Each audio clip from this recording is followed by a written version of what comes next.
متى ترانا ونراك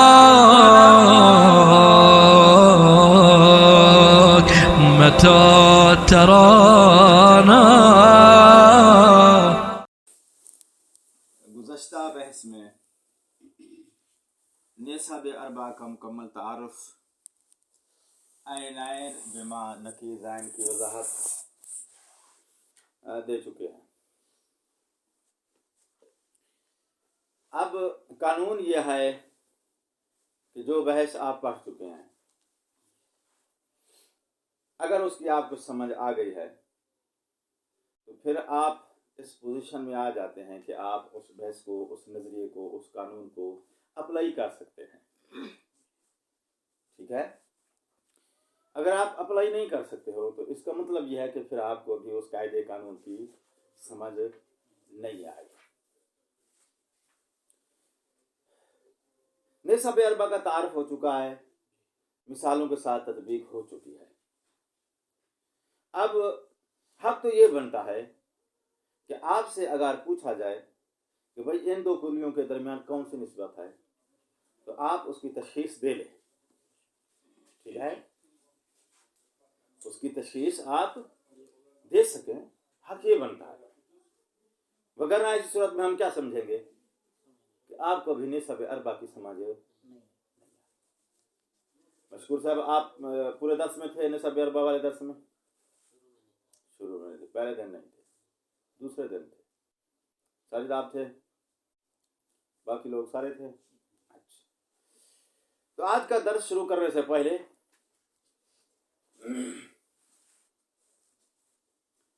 ایک چھوٹا سا سوال ہے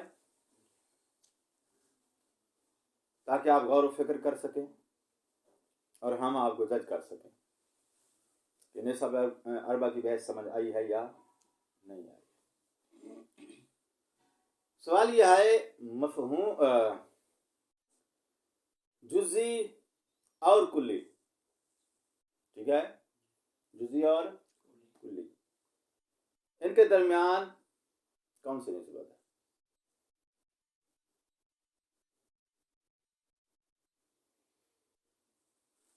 سوال پہنچ گیا ہے.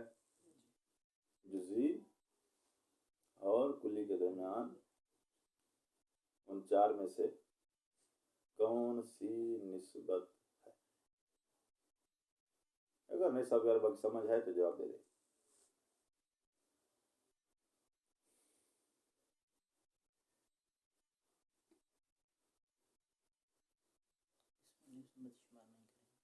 نسبت نہیں آئے گی. اچھا، جزئی اور کلی کے درمیان نسبت نہیں آئے گی. نہیں آئے گی. سوال کی دو صورتیں بن سکتی ہیں. ایک یہ ہے کہ مفہوم جزئی جو کہ کلی ہے اور خود مفہوم کلی جو کہ کلی ہے، ان دو کلیوں کے درمیان کیا نسبت ہے، یہ ایک رخ ہے. دوسری یہ ہے کہ ایک کلی ہم لیتے ہیں، اس کا نیچے ایک جزئی فرد ہے، دوسرا مرتبہ کلی کا وہ نیچے والا فرد نہیں ہے، وہ کسی اور کلی کا فرد ہے. تو سوال ہے، پہلا ہے کہ دو مفہوموں کے درمیان کون سی نسبت ہے، یا مفہوم کلی اور ایک فرد کے درمیان کون سی نسبت ہے. پہلی صورت مفہوم کی، تو ان دونوں کے درمیان تباین کی نسبت. یعنی پھر اور سلیس کر دیتا ہوں. لفظ جزئی کے مفہوم میں اور لفظ کلی کے مفہوم میں ان کے درمیان نسبت ہمیشہ یہی ہوتی ہے نا، بین المفہومین الکلیہ. لفظ جزئی کے مفہوم، لفظ کلی کے مفہوم کے درمیان کون سی نسبت ہے؟ اب تو کلیئر ہو گیا نا، ڈاؤٹ کلیئر ہو گیا نا. جی کیا نسبت ہے؟ مطلب تو اس کا مطلب ہے جزئی اخص ہے، کلی. مشکور آپ کیا کہتے ہیں؟ تباین. چلیے بس اب سے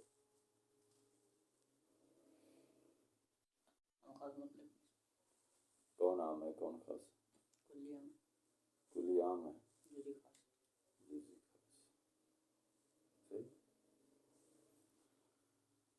ٹھیک ٹھیک ہے جی، اگر یہی تمہاری تحقیق کا معیار رہا تو انشاءاللہ پھر پاکستان میں جو ہے وہ پیش نماز نہیں مجتہد پیدا ہوں گے. ایسا ہو گیا نا، پہلے ہم پیش نماز تیار کرتے تھے، ہماری پروڈکشن پیش نماز ہے، آپ مجتہد ہو جائیں گے انشاءاللہ.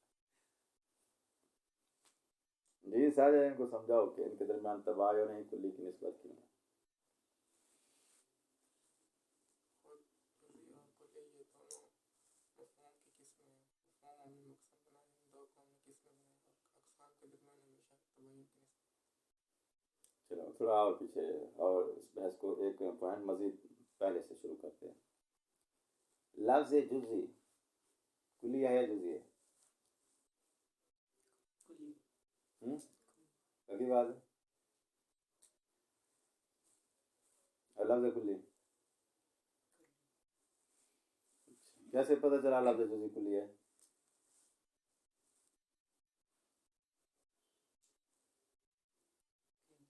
کثیرین پہ صادقانے کی صلاحیت رکھتی ہے. کون سے کثیر؟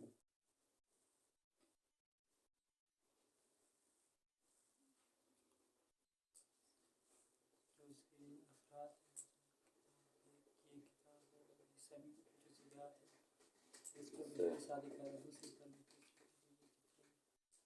اچھا، لفظ جزئی باعتبار مفہوم کلی ہے. ٹھیک ہے، کیسے پتہ چلا ہے؟ کیونکہ لفظ جزئی کا جو مفہوم ہے اس کے اندر ایک سے زیادہ افراد پہ صادق آنے کی، زائد پر جزئی صادق آتا ہے، خالد پہ صادق آتا ہے، بکر پہ صادق آتا ہے، یہ جو موبائل سامنے پڑا ہے اس پہ صادق آتا ہے.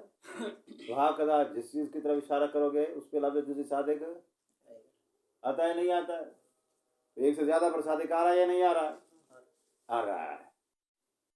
تو لفظ جزئی باعتبار مفہوم کلی ہے کیونکہ اس کے اندر بہت سارے افراد پہ صادق آنے کی صلاحیت موجود ہے. اچھا، تو لفظ جزئی باعتبار مفہوم کلی ہے، لفظ جزئی باعتبار مصداق جزئی ہے. کیونکہ جب ہم یہ لفظ بولتے ہیں نا لفظ جزئی، تو لفظ کے اندر یا ایک اس کا مفہوم ہوتا ہے یا اس کا مصداق ہوتا ہے. آپ اور نسبت جو ہوتی ہے بین المفہومین باعتبار مصداق ہوتی ہے، یعنی ہوتی دو مفہوموں کے درمیان ہے لیکن افراد کو دخل ہوتا ہے. واضح ہو گئی بات؟ اچھا، زائد کا مفہوم جزئی ہے. تو جو ہے کس کا مفہوم جزئی ہے؟ زائد کا مفہوم جزئی ہے. جو لفظ جزئی ہے اس کا اپنا مفہوم کلیہ ہے کیونکہ وہ زائد کے مفہوم پر بھی صادق آتا ہے الی آخری ہر لفظ مصداق پہ. بات واضح ہو رہی ہے نہیں ہو رہی پتہ نہیں. اچھا، تو ہم نے جو نسبت پوچھی ہے وہ زائد اور کلی کے درمیان نہیں پوچھی ہے، لفظ جزئی کے مفہوم اور لفظ کلی کے مفہوم کے درمیان پوچھا ہے. ٹھیک ہو گئی بات؟ صحیح جواب کیا ہے؟ نسبت تباین کلی کی ہے. کیوں؟ اس لیے کہ جزئی اور کلی ایک دوسرے کی قسیم ہیں، اور قسیم کے درمیان یعنی اقسام کے آپس میں مابین نسبت تباین کلی کی ہوتی ہے. چلو دھیان دیا کرو ذرا. آج کا درس جناب علم کے اندر بحث ہوتی ہے موضوع کے بارے میں نہیں بلکہ اس کے محمول کے بارے میں، اس کے عوارض ذاتیہ کے بارے میں. عوارض ذاتیہ کیا ہیں؟ موضوع کے لیے محمول ہوتے ہیں. علم منطق کا موضوع معرف اور حجت ہے. تو ہم یہ بحثیں جو پڑھ رہے ہیں یہ ساری کیا ہیں؟ معرف کے محمولات ہیں. کہاں سے گفتگو شروع ہوئی تھی؟ دلالت سے. دلالت عوارض ذاتیہ ہیں، محمولات ہیں معرف کے. مفرد مرکب محمولات ہیں معرف کے. آگے کیا تھا؟